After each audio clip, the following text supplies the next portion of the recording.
Assalamualaikum warahmatullahi wabarakatuh. Selamat pagi anak-anak.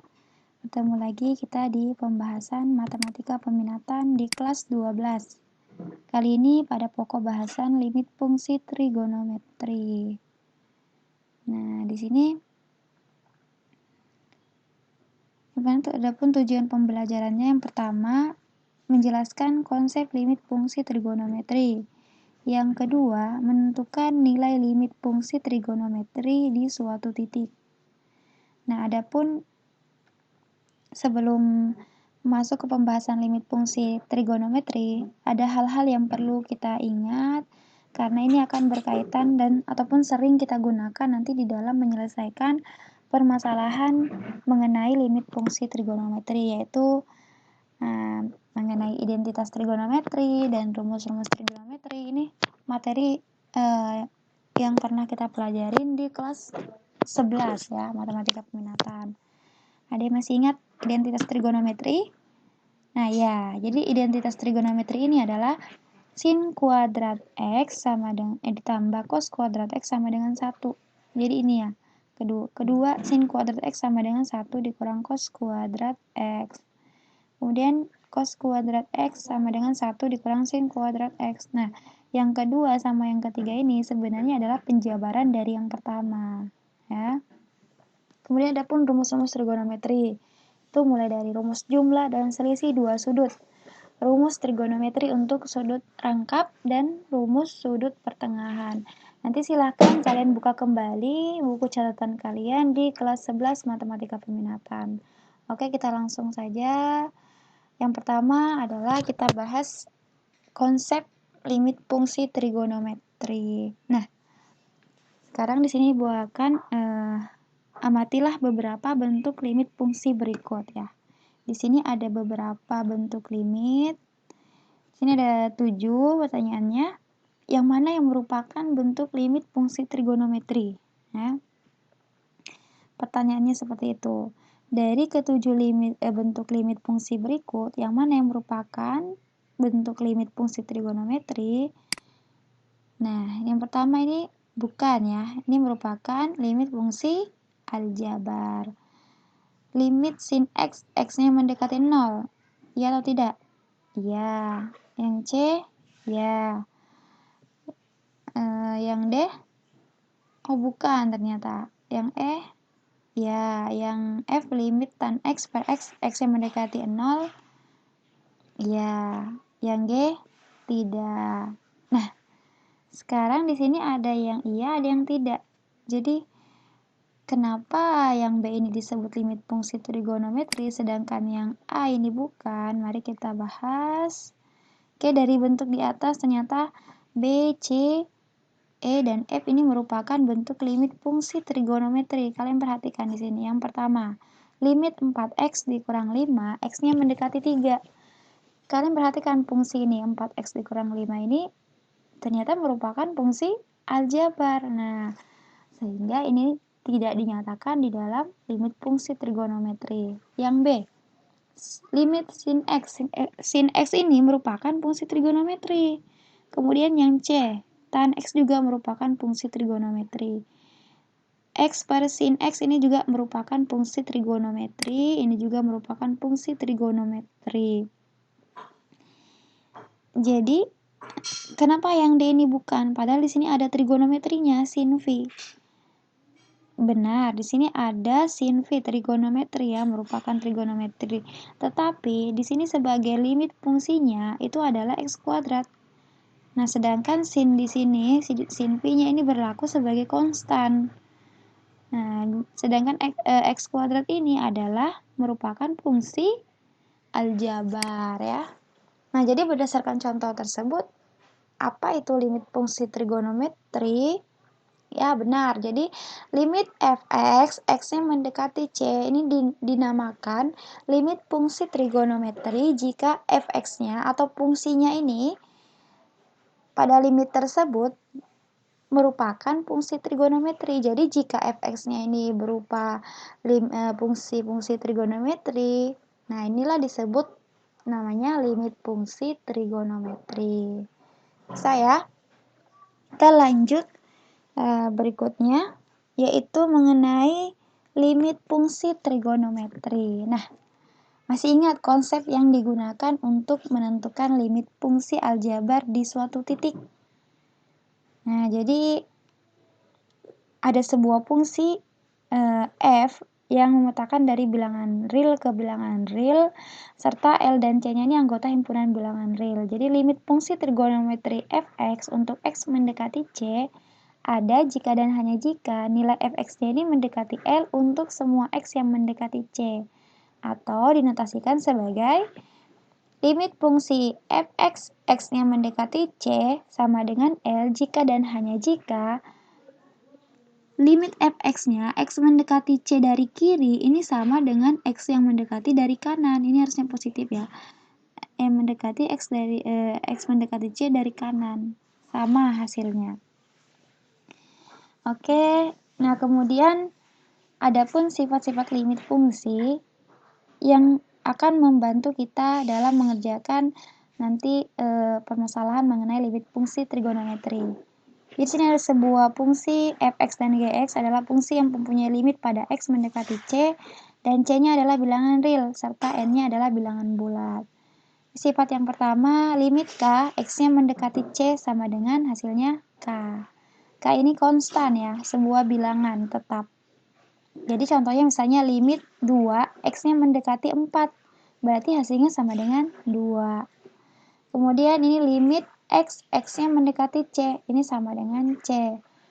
Nah, ini x-nya ini sebuah fungsi. Kita substitusikan C-nya ini ke dalam x, sehingga hasilnya sama dengan C. Yang ketiga, ini adalah limit perkalian konstan dengan fungsinya. Jadi dikeluarkan ya, konstannya dikeluarkan, ini bilangan tetap, kemudian dikali limit fx, x mendekati C. Yang keempat, limit penjumlahan ya, limit fungsi penjumlahan. Jadi ini dipisah satu-satu. Ini fungsi fx-nya terlebih dahulu, limit fx, x-nya mendekati C ditambah limit gx, x-nya mendekati C. Sama halnya dengan pengurangan. Kemudian begitu pula dengan perkalian, dipisah satu-satu. Pembagian juga sama. Yang 8 perpangkatan. Jadi jika ada limit fx pangkat n, x-nya mendekati C. Berarti pangkatnya kita kerjakan yang di dalam dulu, limit fungsi fx-nya ya. Sama halnya dengan perpangkatan. Oke, next. Menentukan limit fungsi trigonometri. Nah, limit fungsi trigonometri ini adalah nilai terdekat suatu sudut pada fungsi trigonometri. Jadi, perhitungan limit fungsi trigonometri ini tidak jauh berbeda dengan cara menyelesaikan atau menentukan limit fungsi aljabar. Yang pertama itu perhitungannya bisa kita lakukan dengan cara substitusi langsung ya. Dengan cara substitusi langsung seperti halnya limit fungsi aljabar. Nah, yang kedua, ini dengan cara memfaktorkan. Jadi, yang pertama ini dengan cara substitusi langsung. Jika nanti disubstitusikan hasilnya memperoleh suatu bilangan yang bukan 0, berarti itulah hasil akhirnya, hasil limitnya. Dan apabila misalnya disubstitusikan, kemudian hasilnya itu berupa bentuk tak tentu atau 0/0, maka kita gunakan cara yang kedua dengan cara memfaktorkan.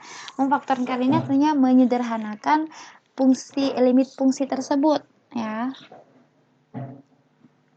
Jadi ini digunakan jika misalnya saat substitusi langsung hasilnya itu 0/0. Jika hasilnya 0/0, maka kita lanjut cara memfaktorkan. Coba ya. Kemudian ada cara menggunakan sifat-sifat limit fungsi trigonometri ataupun rumus dasar trigonometri. Ini sama kita gunakan jika hasil dari substitusi langsung itu bentuknya tak tentu 0/0. Oke, adapun rumus dasar limit fungsi trigonometri. Yang pertama adalah limit x per sin x, x-nya mendekati 0, ini sama dengan limit sin x per x, x-nya mendekati 0 sama dengan 1. Artinya, limit yang ini itu nilainya sama dengan 1. Begitu pula dengan ini, ya.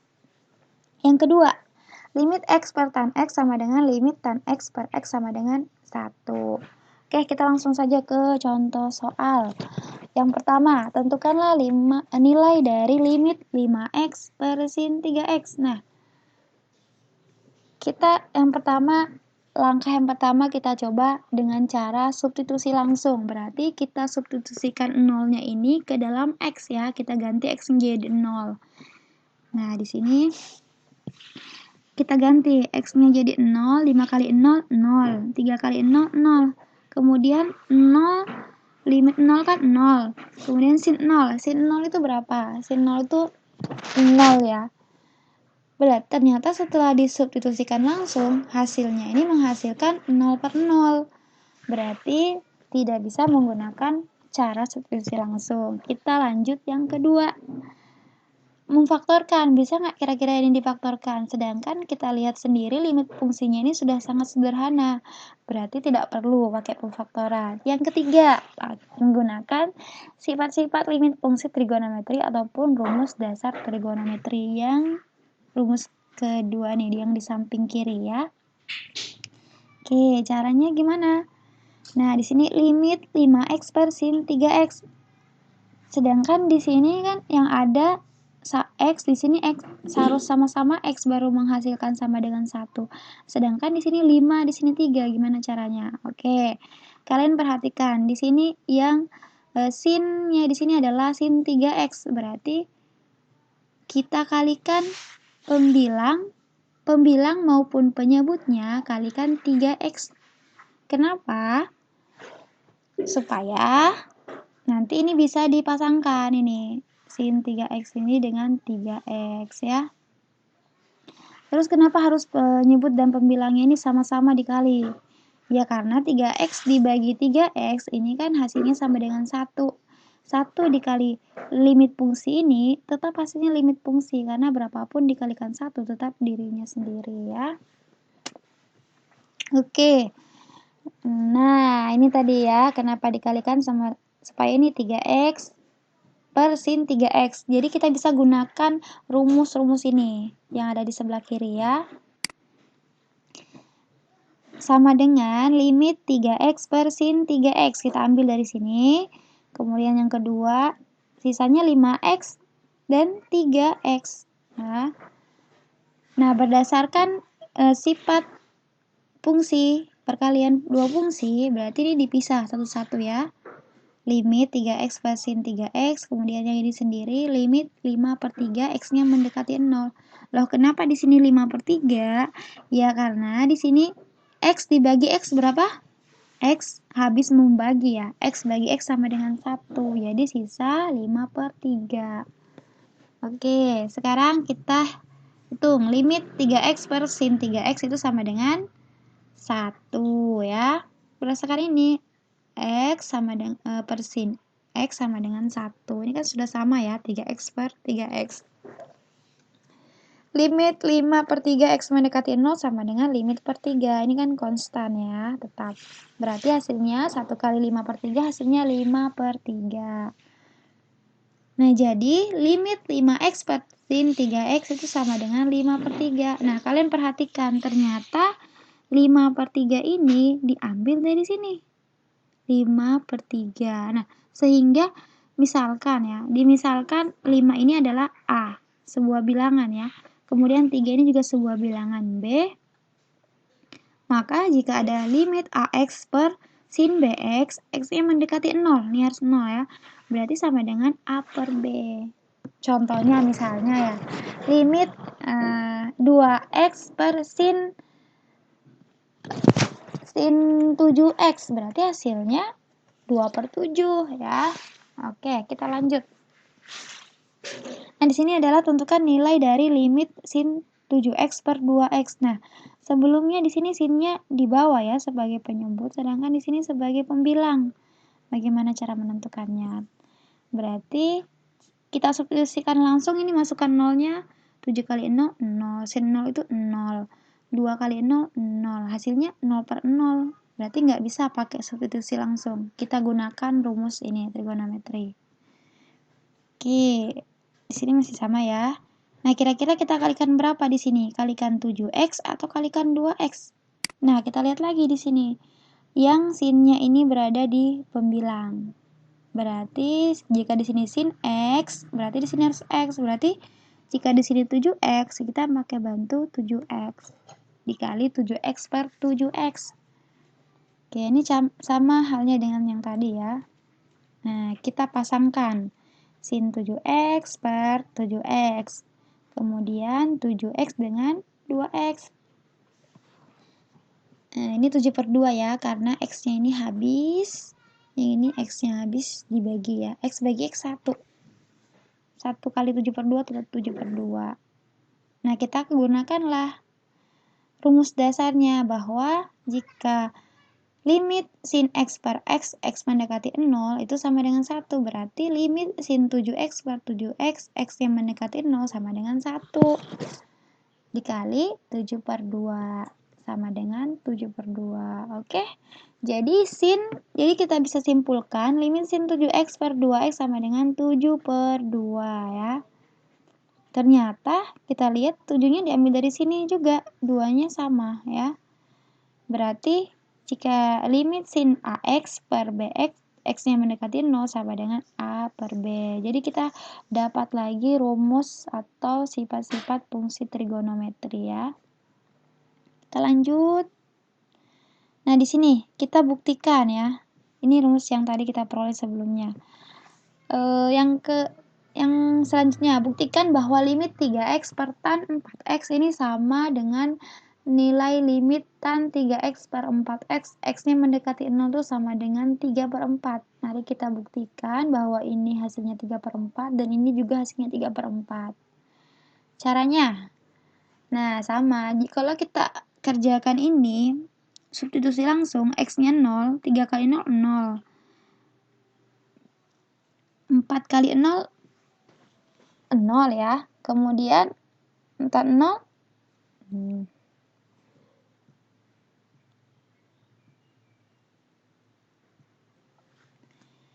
Nah, tan 0 kan 0 ya. Jadi hasilnya 0 per 0. Sehingga kita harus menggunakan rumus dasar trigonometri atau sifat-sifatnya. Nah, di sini 3X per tan 4X kita kalikan 4X. Karena di sini yang ada berkaitan dengan rumus itu adalah yang ada trigonometrinya. Saat tan X ini juga harus X. Berarti di sini kalau jika tan 4X berarti di sini juga 4X. Kenapa di bawah juga dipasangkan? Karena 4X bagi 4X hasilnya 1. Jadi tidak akan mempengaruhi yang limit fungsi soalnya ya.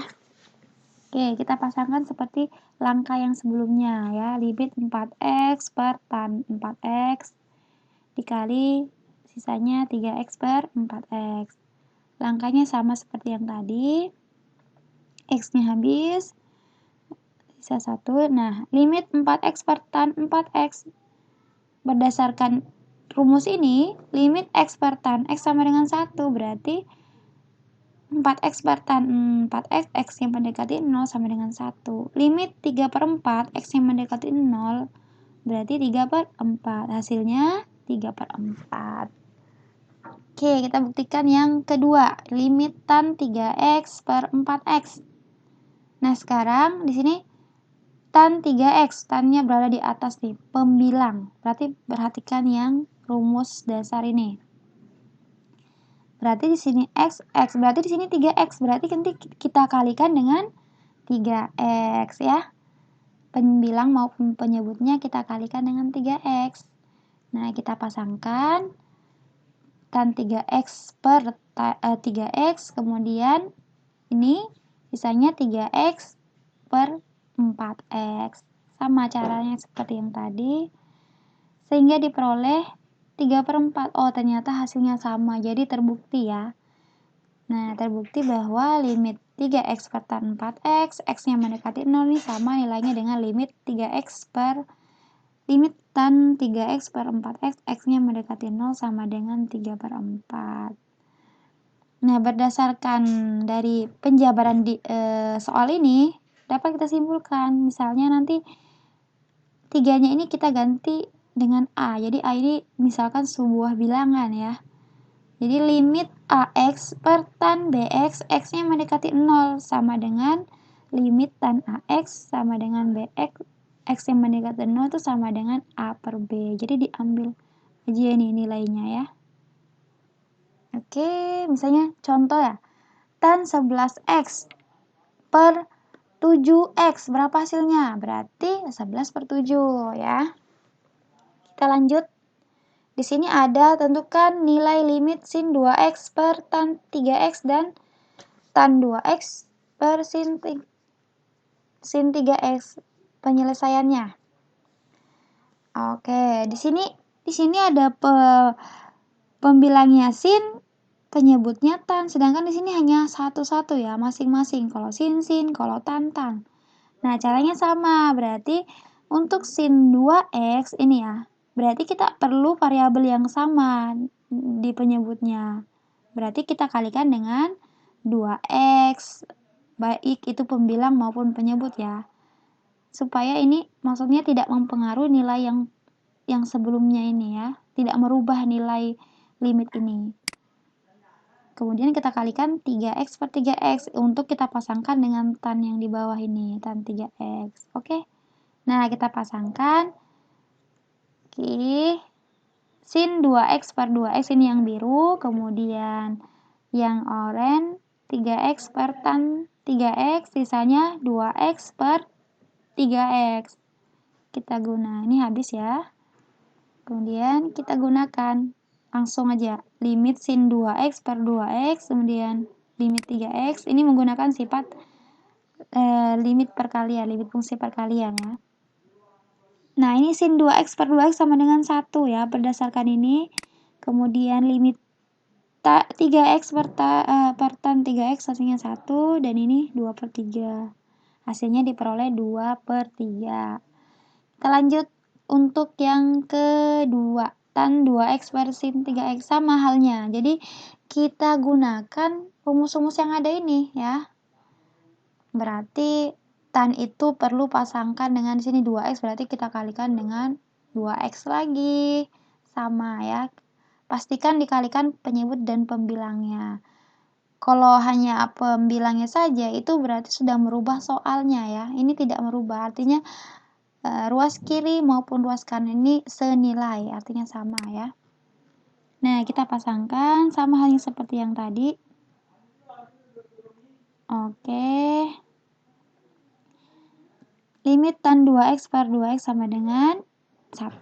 Kemudian ini limit 3X per sin 3X, X yang mendekati 0 sama dengan 1. Dan ini 2 per 3. 1 kali 1 kali 2 per 3 sehingga 2 per 3.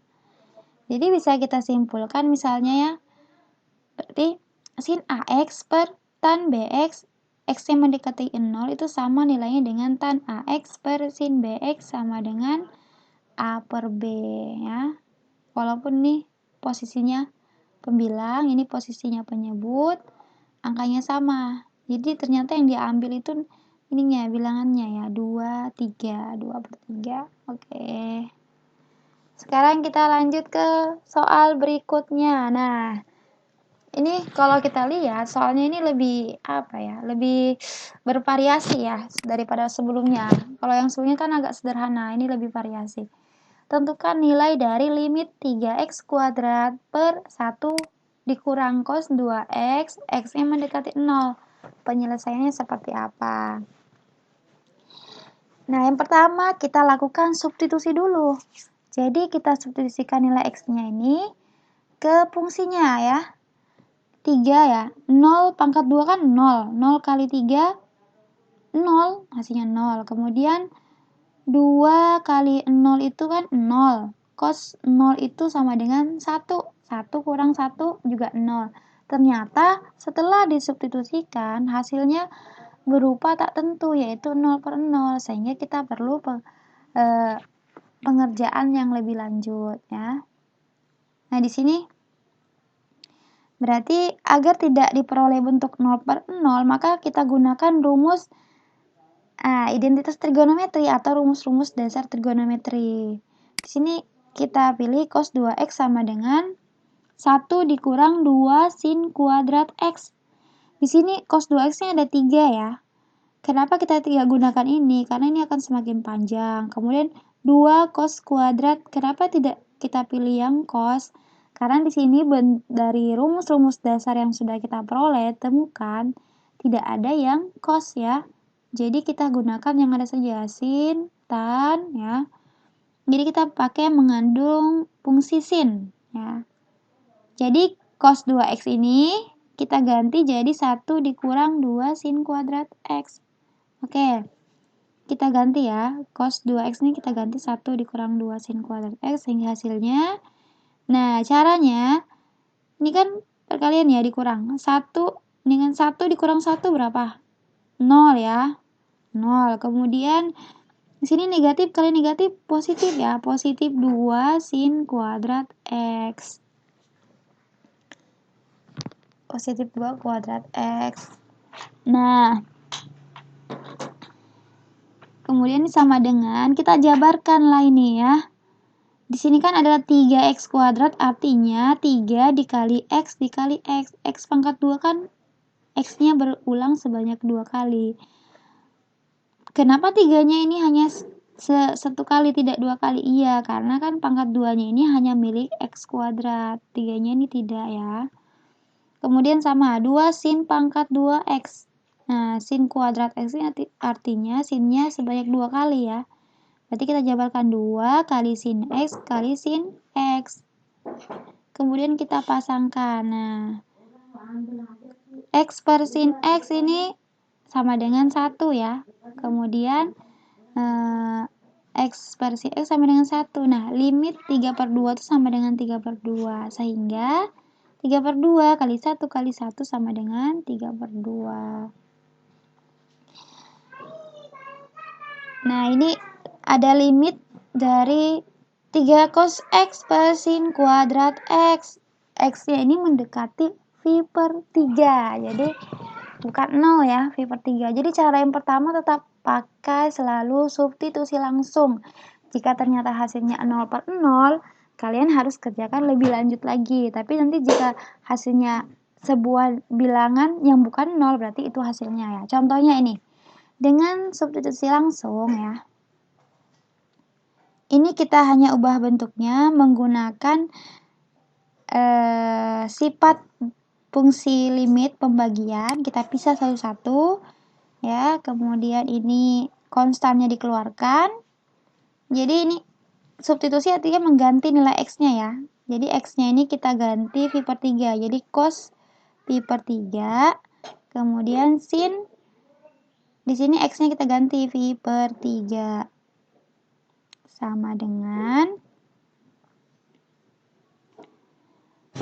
cos V per 3. V per 3 itu berapa dalam hitungan derajat? V itu kan 180 derajat ya. 180 derajat dibagi 3 berarti 60 ya. Cos 60 berapa? Dia masih ingat? Ya benar ya, 1 per 2. Jadi 3 kali 1 per 2. Sedangkan ini tadi kan 60 ya, 2 kali 60 120. Sin 120 itu 1 per 2 akar 3. Nah hasilnya, 1 per 2 dibagi 1 per 2 itu habis ya, 1. Bisa 1. 1 dikali 3 sama dengan 3 per akar 3. Sisa 3 per akar 3 ya, karena 1 per 2-nya tadi habis. Nah, bentuknya kan ini aja hasilnya, 3 per akar 3. Karena ini bentuknya akar, kita kalikan dengan akar sekawannya. Berarti pembilang maupun penyebut dikalikan dengan akar 3. 3 kali akar 3 itu 3 akar 3 ya. Akar 3 kali akar 3 itu berapa?